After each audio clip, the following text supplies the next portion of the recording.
क्या आपके पैरों की नसें भी फूल रही हैं? क्या आपके पैरों की नसें नीली नीली दिख रही हैं? क्या आपको ज़्यादा देर तक खड़े रहने पर पैरों में दुखन होती है? क्या आपके पैर सूज रहे हैं? क्या आपके पैर के अंदर कलर चेंज हो रहा है?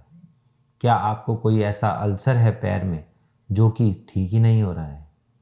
तो दोस्तों, आपको वेरिकोज वेन्स हो सकती है।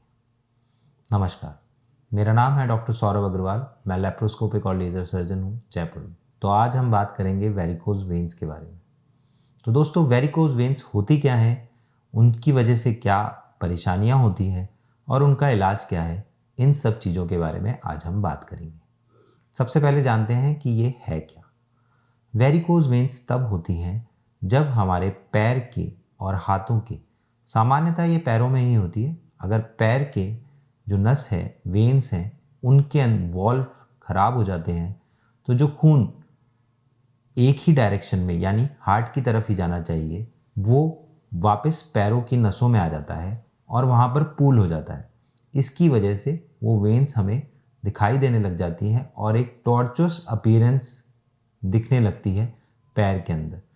ये फेयर कलर्ड इंडिविजुअल्स में ज़्यादा आसानी से दिखती हैं बजाय डार्क कलर्ड इंडिविजुअल्स के, क्योंकि उनका कलर और वेन्स का कलर मैच हो जाता है। अगर ऐसी कंडीशन है तो इसकी वजह से पैरों में दुखन का अनुभव होता है और कई बार लॉन्ग स्टैंडिंग पूलिंग की वजह से अल्सर भी बन जाते हैं।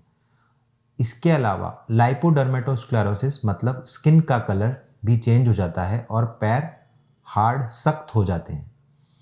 अगर ऐसी कंडीशन हो गई है तो इसके लिए करना क्या चाहिए?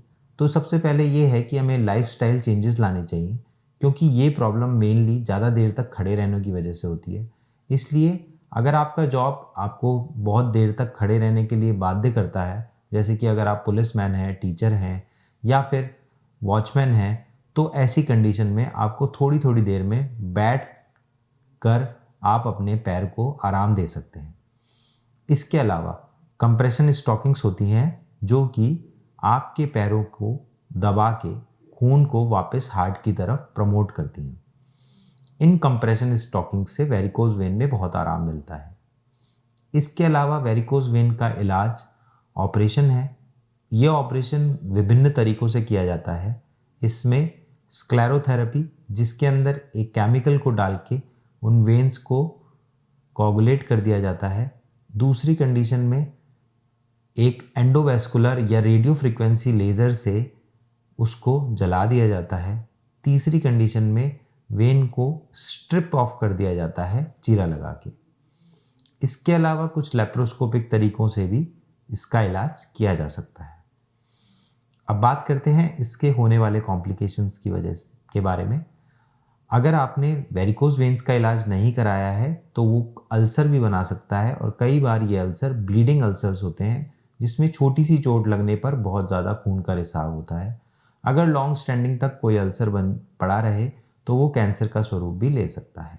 तो दोस्तों, अगर आपको वेरिकोज वेन्स या कोई अल्सर ऐसा है जो कि आपको लगता है कि बहुत समय तक ठीक नहीं हो रहा है, तो अपने हेल्थ केयर प्रोवाइडर के पास जाएं और रेलेवेंट इन्वेस्टिगेशन कराकर पता लगाएं कि कहीं आपको वेरिकोज वेन्स तो नहीं है, और अगर आपको वो है तो उसका प्रॉपर इलाज कराएं। दोस्तों, अगर आपको ये वीडियो पसंद आई है तो हमारी वीडियो को लाइक कीजिए और हमारे पेज को सब्सक्राइब कीजिए। Thank you.